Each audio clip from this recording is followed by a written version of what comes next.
Good evening, good afternoon, good morning, everyone. Welcome to this segment or the session on OLDN Membership Conversations 2021. And our focus this year is on international forums, where we are going to be having numerous conversations that are guided by the different segments that we represent. We actually serve a field that is multidisciplinary in nature, and as such, the concepts, the theories, the values, and the practices that we advocate for apply in all sectors of the economy, and they are relevant for the growth and development of any sector of the economy. So today we are starting off our international forums with a focus on banking, accounting, finance, and economy. And most of you will agree with me that the banking sector and all these other sectors play a significant role in economic transformation. No economy can survive without a robust and viable banking system. So the conversations that we are going to be having on banking, accounting, finance, and economy are anchored on facilitating economic transformation and the application of organization development, leadership, and sound governance across these different sectors of the economy. We are the Organization Leadership and Development Network, and we exist to ignite insightful conversations. And we have a lineup of speakers who are going to take us through some of the topics that are going to form part of the global OLDN report on banking, accounting, finance, and economy, and the application of OD leadership, sound governance, change management, and all the related fields into these four segments of the economy. And I will leave that to Mr. Priority to speak into the presenters. And today, all our presenters are OLDN members, as this is day one, and tomorrow we'll have day two of this particular session. And apologies came from Madam Awinbugri, who is having some issues, and she will be with us just as a participant.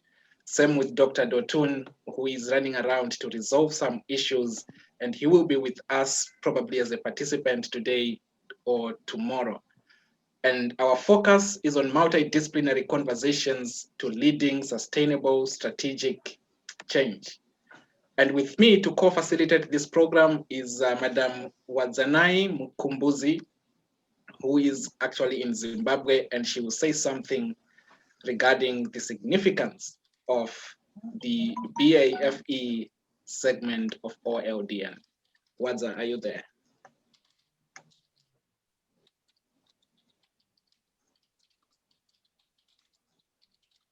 Wadzanai. Good evening, everybody. Yes, we can hear you. Good evening. Okay, so as we are moving forward with preparation of the global OLDN report, we are starting off our sessions with the banking, accounting, finance, and economy session today, for which the significance is to be able to produce the actual global OLDN report, and at a later date we'll be able to have a conference and present multifaceted areas, different multifaceted areas that will be discussed today that are affecting the banking, accounting, and finance and economy segments in all of Sub-Saharan Africa, that we can have to ignite insightful conversations that we should be able to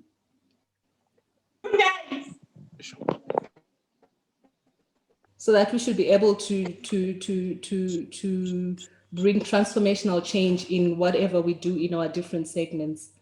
So this is the purpose of this meeting that we are having today. these conversations with our different speakers. Thank you. Thank you so much. So the whole idea is to ignite insightful conversations and the application of whatever we do in the banking, accounting, finance, and economy sectors. And this is open not only to OLDN members, but also to people outside of OLDN as we take a multidisciplinary approach to whatever we do. All our members in OLDN, we focus on getting them as consultants who cut across sectors and apply evidence-based practices to whatever they do. And the profiling of members in that respect is what we are doing with the international forums that we are initiating today. So we have Mr. Priority, who is the coordinator of this particular segment, and it's one of the 8 segments that we have as OLDN. And this is the first segment that is going to take us through these particular conversations in terms of advancing the OD field. And what we want to see is results-based practices. And those who are in banking, in accounting, finance, and economy need to demonstrate that element in the different banking institutions or financial institutions they are working in, or other organizations that they are working as finance professionals. We also need competency-based learning, which develops skills to add value through the financial service that those in these particular services or sectors do offer. Impact and influence-driven models.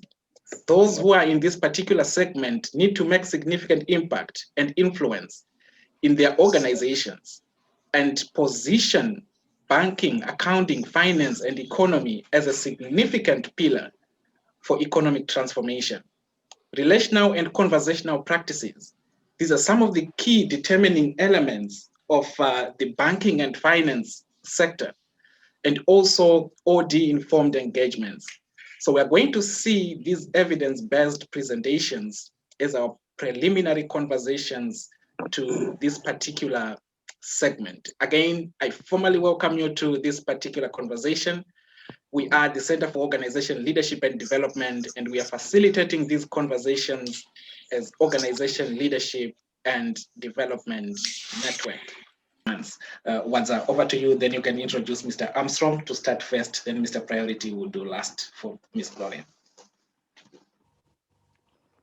So our next presenter will be Mr. Armstrong, speaking on the taxation of mineral resources. Over to you, Mr. Armstrong. Okay, thank you very much to cherished listeners and viewers and management of Organizational Leadership and Development Network. And greetings from Ghana. I shall present on the topic Mineral Resources Taxation and Revenue Management Policy in Sub-Saharan Africa. Arguably, Africa has been touted as being blessed with mineral resources, but the extent to which these mineral resources have been harnessed to propel economic growth and development has been another worry for many stakeholders. And that is essentially the reason for this session today. Exploitation and exploration of mineral resources is envisaged to propel African countries the unique opportunity of transforming their economic structures into industrial hubs that would provide employment to the active labor force and positively connect Africa to the rest of the world. Africa needs to take its rightful place in mineral resources through robust tax systems and long-term development plans. As to how tax revenue and revenue from mineral resources should be expanded, especially investments in productive sectors, enhancing growth and minimizing poverty. What if, just a rhetorical question, what if Africa uses its mineral resources revenue to construct world-class schools first-class health delivery systems, first-class roads to connect rural farmers to urban clients, tight security systems, just to mention but a few. Africa continually encounters fiscal challenges attributable to over-reliance on mineral resource revenue without ample diversification. But the question remains, what can Africa do different to maximize proceeds from its abundant mineral resources? And what pitfalls could be identified in the tax system of Africa as regards exploration and exploitation of mineral resources, as well as what pragmatic recommendations are available to enable Africa fully harness the unique opportunities associated with its ample resources? Answers to these questions remains the lofty objective and ideals of we in Organizational Leadership and Development Network, hence today's session.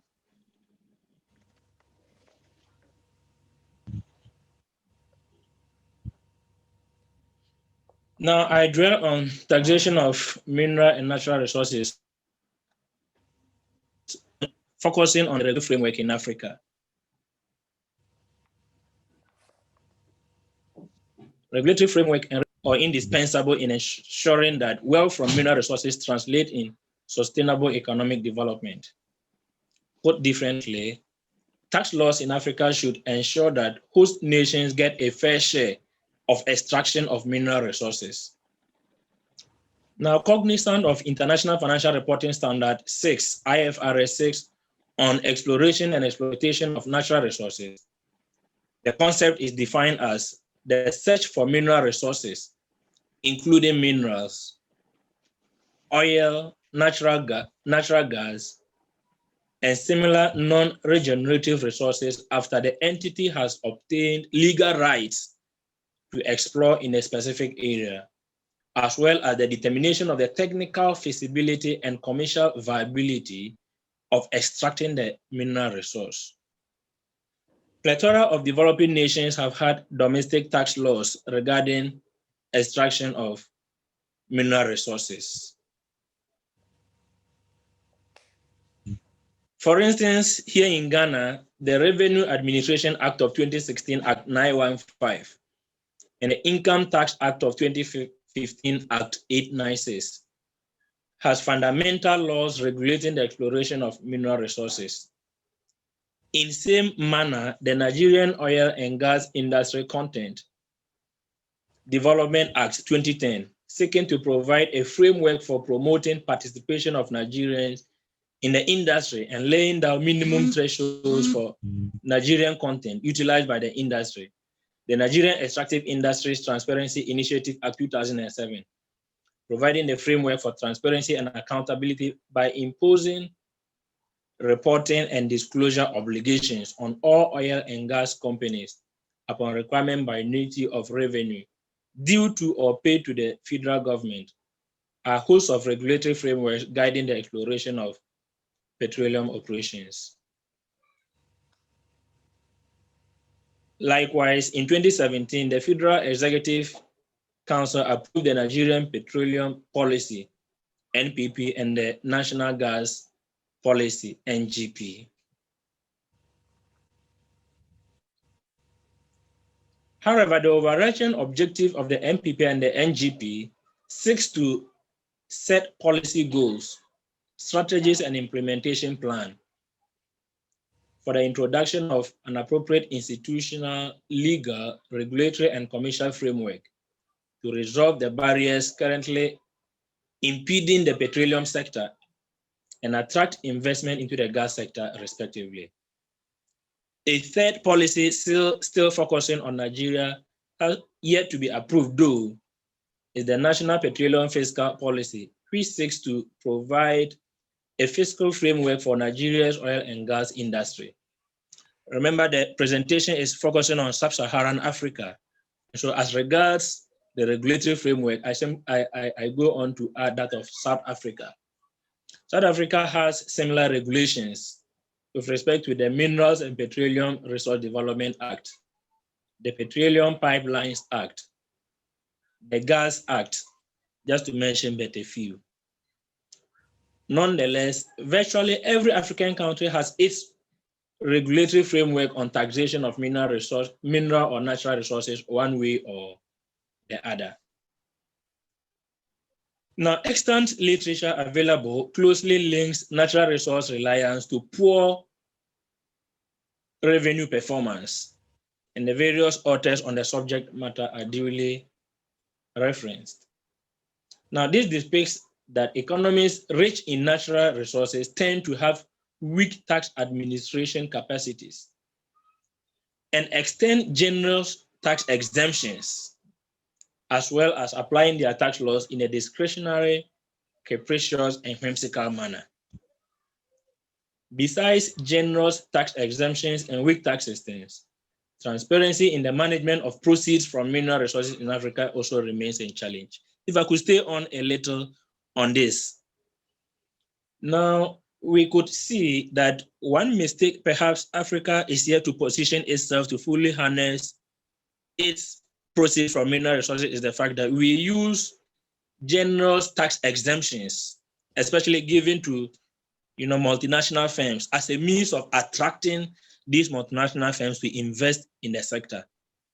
But I think the time is up and now for us to drift away from such nuisance tax exemptions. Perhaps if Africa reposition itself to ensure global security, if Africa reposition itself to ensure world-class hospitals that can guarantee these expatriates of their health, and as well as similar educational systems for their ward or family to school, we don't need to actually use generous tax exemptions as a means of attracting investors to invest in the mineral resource sector.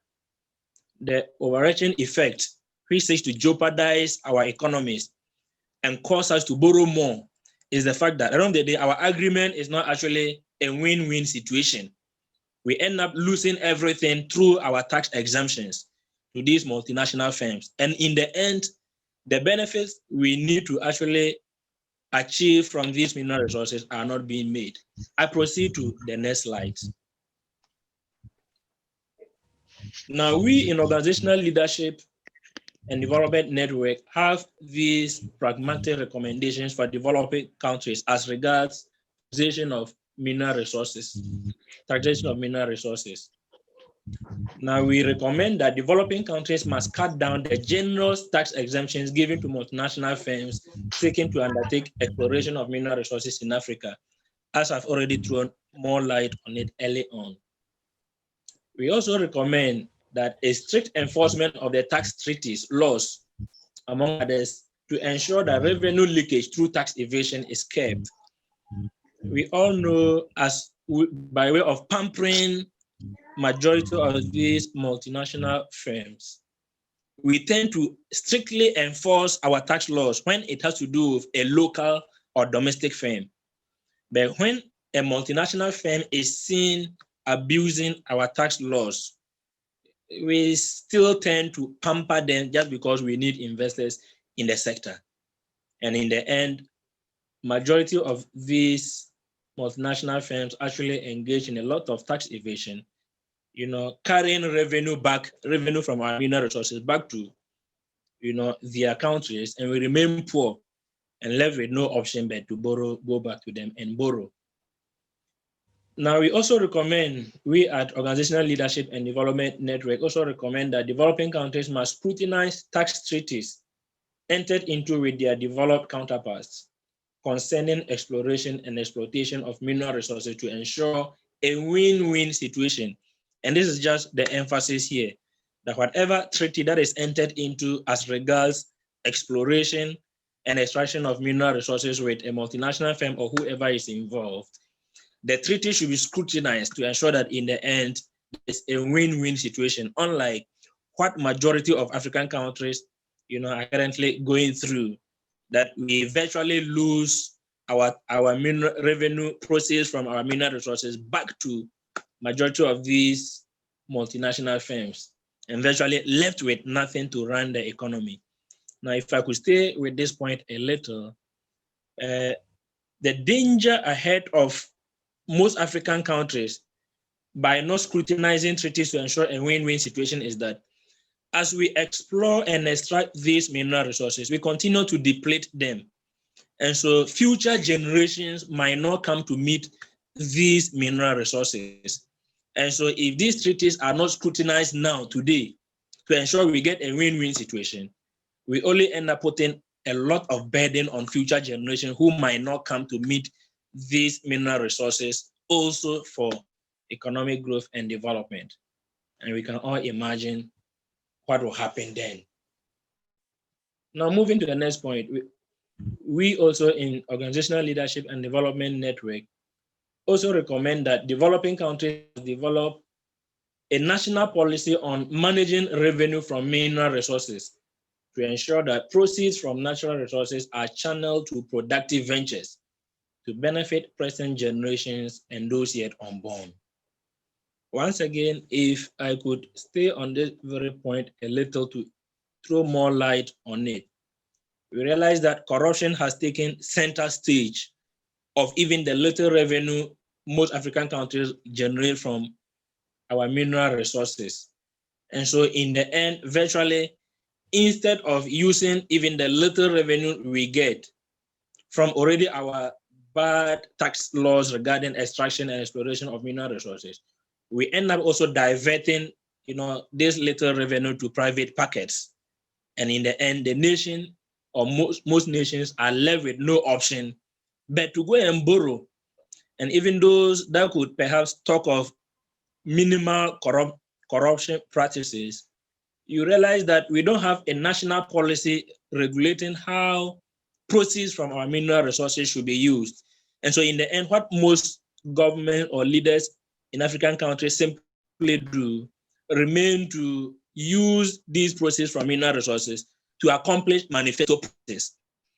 Whether these manifesto promises are really what the citizenry need remains one thing. We just make sure we achieve our manifesto promises so that perhaps the next elections we will be retained. And so proceeds from mineral resources are being used bearing in mind to achieve political ambitions and not necessarily, in the benefit of the citizenry. And once again, this is also another aspect that we need to regulate. Now, moving on to the last point as regards exploration and extraction of mineral resources and revenue management, we in Organizational Leadership and Development Network also recommend to African countries, developing countries for that matter, that they must offer scholarship opportunities to train up citizenry on oil, gas, and mineral resources, mineral resource extraction for technical know-how and expertise to gradually take up the mantle of operations from expatriates who often charge exorbitant fees, leaving virtually nothing for the domestic economies. Just a minute or two also on this very point. I recommend, based on this very presentation to most African countries, that we shouldn't just be offering scholarship opportunities. I think it is high time we began to channel our scholarship opportunities to the areas, the most productive sectors required for African countries to take off so as to also compete, in the global market. And in doing so, instead of, hiring the services of expatriates who will come and charge us exorbitant fees and leave us virtually not for us to manage our economies, I recommend to most African countries and developing countries for that matter to channel our scholarship package also on our oil and gas and so that in the near future we could give a target that within 5 years, within the next 10 years and whatever, we should be able to have our own citizens manning the affairs of our mineral resources. In so doing, we cut down costs on exorbitant fees paid to expatriates, their accommodation, and so on and so forth. And so that cost reduction could be channeled and used in other productive ventures, unlike what we are currently experiencing. And so for time's sake, I believe we shall have another conversation on this. I proceed to look at the next contemporary issue in accounting. And so the first presentation focused on economy, which was taxation of mineral resources. And so I proceed to, just give us the synopsis regarding harmonization of accounting standards and domestic economies. Now, developing countries are gradually adopting international financial reporting standards in the financial reporting structure of listed firms. This essentially leads to harmonization of financial reporting structures to ensure that multinational firms have a uniform financial reporting system across the globe. This adoption of international financial reporting standards by developing nations will augment investors' confidence and attract foreign direct investment towards the economies of developing nations. It is, however, regrettable that the International Accounting Standard Board, IASB, International Accounting Standard Committee on Standards Formulation and Implementation, often ignore the cultural background and economic structure of most developing nations. Therefore, wholesale adoption of international financial reporting standards by developing nations without modifications to suit our domestic economy could cause irreparable damage, especially in the long run. Now, IFRS are accounting standards developed by the International Accounting Standard Board, seeking to enhance the accuracy, comparability, and uniformity of accounting information among firms and economies. And in fact, this was the definition we postulated in our published work on adoption of IFRS in Sub-Saharan Africa. Additionally, international financial reporting standards help to also minimize earnings management and enhance, ameliorate earnings quality of corporate entities. Nonetheless, Ahmed, Neil, and Wang in 2013 opined that IFRS are principle-based standards that urge managers to use discretion over accounting choices for their own interests that reduces earnings quality. Now, in this very paper we published in 2019, we perused the correlation between IFRS adoption and earnings quality of listed firms in Sub-Saharan Africa using secondary data gathered from 16 non-financial listed firms over pre-adoption periods of IFRS. For instance, here in Ghana, we looked at 2005 and 2006, and immediate post-adoption periods of IFRS, looking at 2007 and 2008. Now, we used logistic regression to examine the impact of pre-adoption and post-adoption of IFRS on earnings quality. And in fact, the efficacy showed that firms managed to manipulate earnings toward a positive target more frequently in the pre-IFRS adoption period than the post-adoption period. And firms recognized large losses more frequently in the post-IFRS adoption period when they occurred as compared to the pre-IFRS adoption period.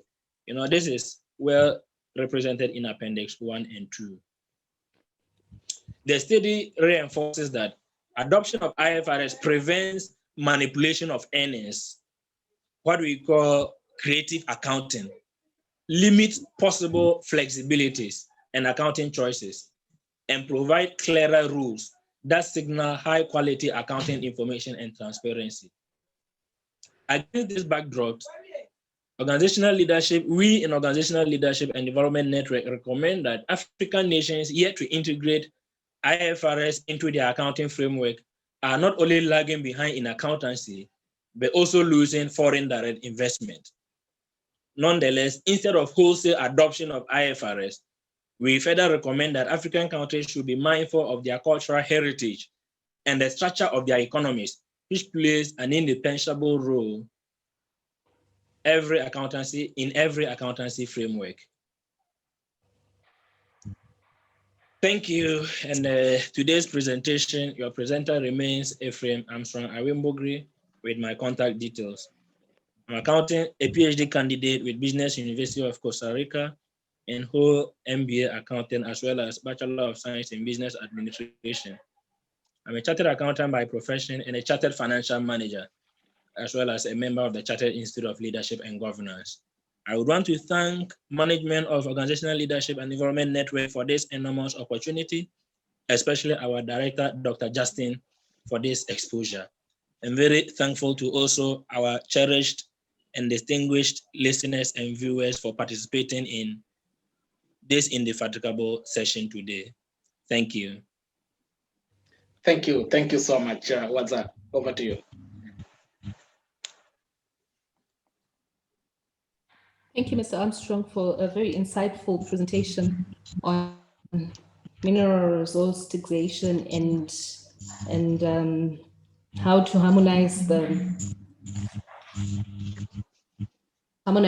using the accounting standards. This was very insightful, and I can't, and I'm just thinking about how it's marred by corruption, and so such that the management of the mineral in Africa easily gets hidden in the corruption that is there. So how can we really deal with that? I noticed in the comment section, Dr. Dotun mentioned something about corruption as well. Yes. Thank you. Yes, Mr. Ephraim, you can respond. Thank you very much for the question. And I think the time is up, and now that African leaders are held accountable. I recommend to this end, especially most citizenry, the populace in Africa, that we shouldn't just follow political parties, but we should scrutinize our interest to find out if our interest is being served. And as mentioned earlier, we can't allow corruption to take the center stage of these mineral resources we are currently exploring or extracting. The reason being that as we explore and extract these mineral resources, we deplete them, and virtually we might not get them back. And so if we don't get up as citizens to ensure our leaders make judicious use of proceeds from these mineral resources, especially the younger generation in the future will only live to regret and struggle. And that's why we'll be left with no option but then to go about borrowing. And the cost of borrowing also remains another topic for discussion, especially in subsequent sessions. And so the regulatory framework should be held and tightened strictly so that the citizens in Africa will hold their leadership accountable. We should let them know the proceeds from these mineral resources should be expended in the interest of not only even the present generation, but also the future generation. For instance, if we channel these scarce resources into the establishment of world-class hospitals, future unborn generations will live to patronize the services of these world-class hospitals. If we expend these scarce resources also in ensuring we shape our educational sector, unborn generation will live to school in these educational institutions. But if we allow our leaders to just expend these resources in fulfilling manifesto promises and diverting same into private pockets, we, especially the younger generation, will only live to regret. And Africa will have no place competing with the rest of the world. Thank you.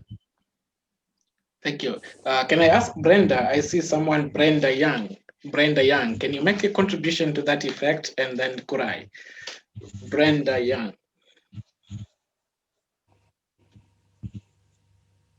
You're muted. Thank you for inviting me to speak. I'm actually not a banker, and I'm not in finance. I'm come from a supply chain management background. So I think there's a limited contribution I can make. Thank you. Thank you. It's good to have you. And we look forward to continue having conversations with you to that effect. Thank you so much for being here. Kurai, your contribution. Thank you, Doc. I think for me, the presentation was done very well. And my concern has always been, or always is, the issue of corruption. But I think we need to then take up spaces, and we need to have upcoming leaders, because obviously the current people that are in their various offices will not remain there forever.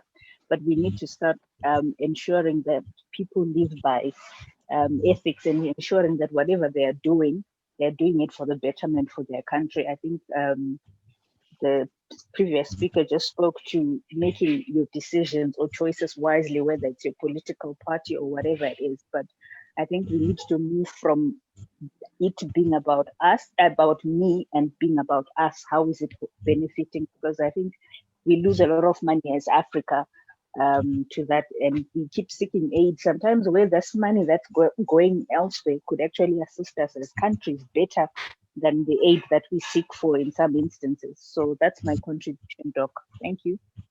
Thank you. Thank you so much. The only person I know who is in accounting here is Kuzanai.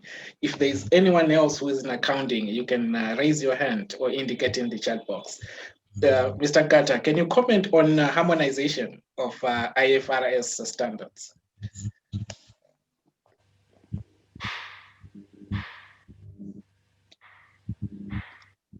Yes, sir.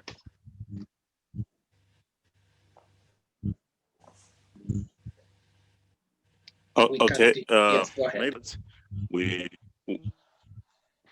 Sorry?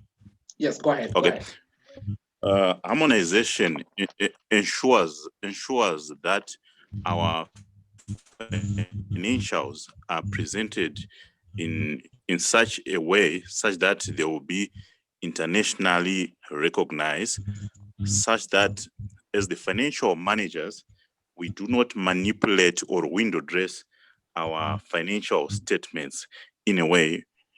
So harmonization brings the issue of uniformity such that anyone in any country can be able to interpret our financials, whether you are in Uganda, you are in Europe, you are in what. If we use a certain standard as a whole, or as a professional body of accountants, we are able to interpret those financials in a uniform way.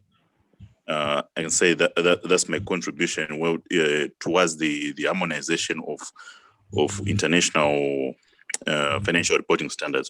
Well, I've got another issue now on corruption. There's the issue of Africa being said to be a resource case in such a way that we as Africa, we are endowed with these natural resources, but in a way we don't put them into productive manner. That is, we're endowed as a continent. We've got all these natural resources, but those natural resources, they are not put to good use to properly I'm failing to actually say it, to put a word, into proper good use, so that we can develop our continent as a whole. I think that's my contribution. Yes, thank you so much. And I think that's the question that Mr. Armstrong pointed out, to say, what can Africa do differently to maximize proceeds from abundant mineral resources? And we'll leave that to the end of this session. And if Dr. Shimba is with us, I will ask him to then speak into that. We'll just take maybe 5 minutes for Mr. Priority to go through Ms. Gloria's submissions, and then we will be able to close. Wadza, do you have anything to say to that effect? I am just interested to know about, whilst we speak about mineral resource, I'm sorry to take you back a little bit, but Africa is well endowed, yes. And in West Africa, we have so much with the oil and whatever resources that are there. Until recently, in 2019, some West African countries were still paying some sort of French colonial tax. I have a problem understanding that part with how Africa as a whole is meant to progress as Africa in itself. If many years after independence, we were still paying some form of tax to their colonizer. Yes, Dr. Dotun, do you want to add a voice to that?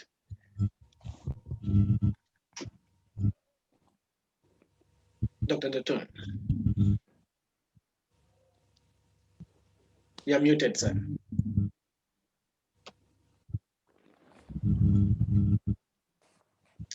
Okay, I'll come back to you. Dr. Shimba, do you want to comment on that? Yeah, thank you. so how Africa can maximize their benefits, it's a very difficult thing. I think for one, what is needed is unity. What I would say, intra-unity within countries and inter-unity across different countries in Africa. And what I mean is, the presenter alluded to this. So we tend to use, most of the time, the issues of resources, we tie them to politics. And so there's no unity within the country. So when one government comes in power, and in most cases, actually, they are assisted maybe to come to power by these same investors. So they will have promised them a lot of bread. And when they come to power, they have to fulfill in terms of rebates, tax waivers, and so on.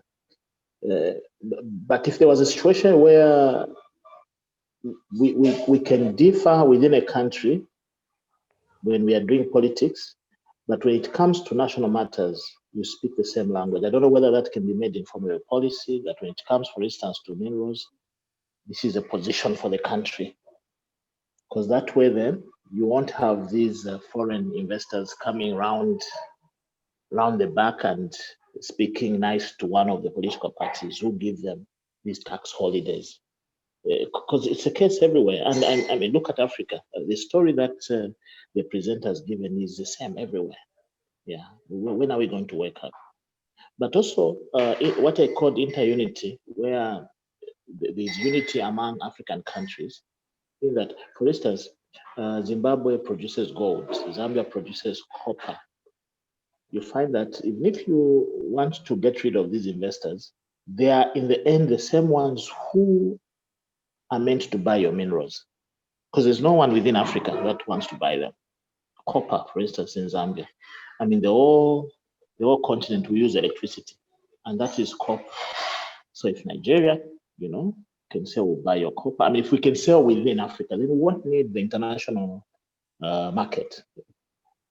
For me, I think that is where, so it's just need for unity among Africans. And through these organizations that we have, the AU, if presidents can agree on certain things, because again, there's competition. There's this thing where you feel relating to investors is more affluent, okay? Who is more exposed to these investors. So if we can agree that when it comes to these are the decisions, we don't put them in politics, because these are minerals for ourselves, for our children, and future generations. Then that way we can get somewhere. But they use the divide and rule. The divide and rule to get at us. Thank you. Thank you, Doc. Because of time, we can see that there's a lot that has to be discussed, and the papers are coming out pretty well. And Dr. Dotun asked a question to say, how then do we pass these recommendations to reach to where they have to be?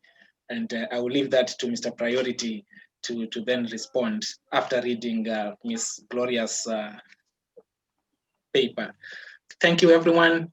Have a good night or enjoy the rest of your day. Thank you very much. Thank you. Thank you. Asante sana. Thank you.